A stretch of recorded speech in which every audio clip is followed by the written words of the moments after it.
Hello, my name's Andy from Cyrex, and today I'm going to give you a quick run through the ElectraStim SensaVox model EM140 erotic nerve stimulator. I'll just give you a quick look around the unit before we switch it on. The control panel consists of 4 tactile type switches. 3 digital encoders, which are continuous rotation with positive feel, 24 steps per revolution, and also it has 7 segment display windows, so it's quite an easy unit to kind of maintain and keep clean. 2 sockets on the side for the audio input features. There's a list on the rear of the unit of the programs which are built in. You will soon learn them as you go through the programs, because the lights on the front do give you a very good indication of what's actually happening at the outputs.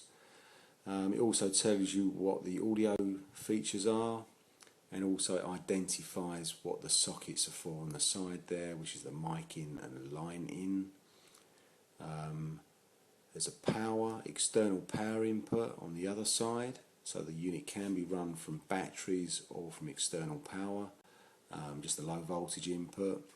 And on the top of the unit are the sockets that correlate to the two channel outputs. So we'll just switch the unit on.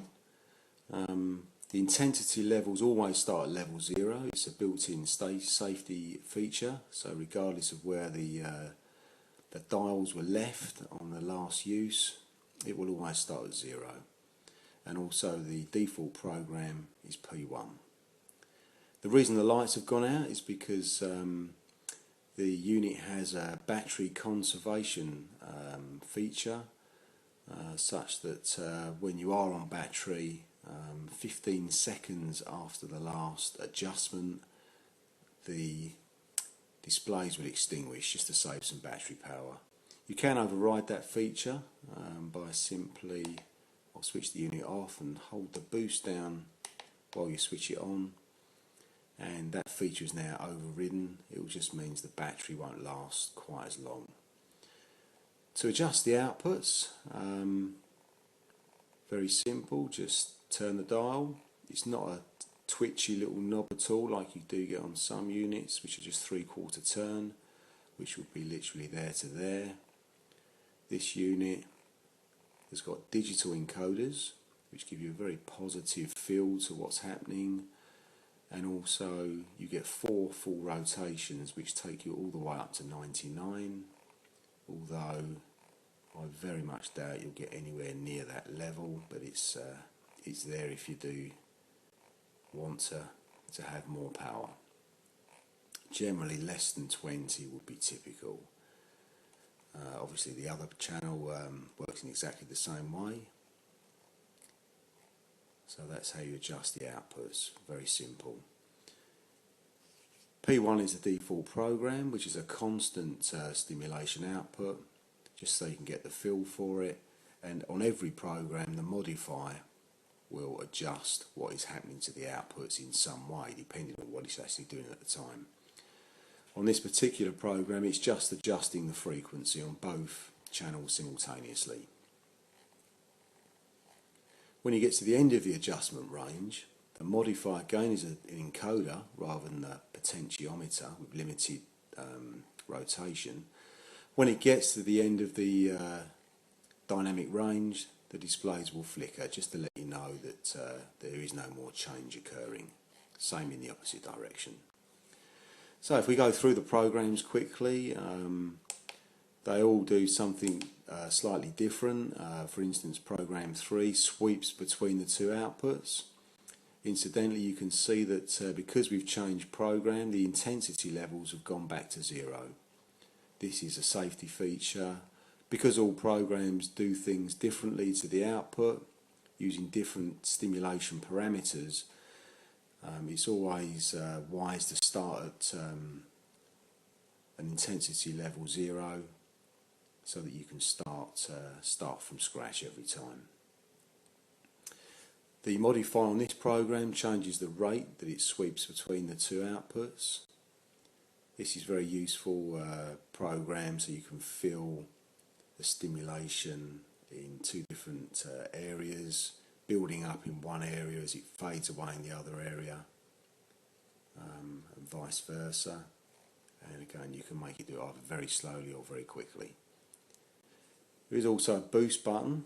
If you press the boost button, both outputs will increase simultaneously by 25%, just to get a quick hit. When you let go of the button, they'll just go back to where you left them. So you can go through the programs, and they will also say do something slightly different. This one is actually just alternating between the two outputs, and again you can change the rate that it does it. Program 6. This is actually stepping the pulse width of each of the outputs in a pattern. Program 7. This one is firing a series of pulses to each channel, and depending on where you've got the modifier set, it will change how many pulses are fired to each channel before it actually changes. Program 8 is quite an interesting one. This is an auto climb program. The idea is you set the maximum intensity level, so you set it to a good stimulation level for yourself. You can use channel 2 just as a normal output channel. And as you can see, channel 1 has reduced itself to 0, and now it's going to automatically climb up to where you left it. So you can change the rate that it climbs by again adjusting the modifier. If you steadily increase this, the rate that it climbs will steadily increase. You can have it very slow, or you can increase it so it's a very, very fast climb.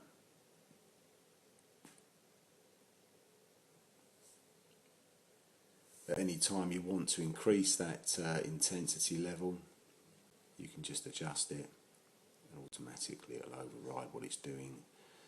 It will then stay there for 2 seconds, clear for 2 seconds, and start the climb again. It's obviously climbing very quickly at the moment. You can just slow that down a little bit. So you get the idea of that one. Program 9 is an escalating program. So it very steadily builds up in energy, and the pulses feel deeper and stronger as it builds up.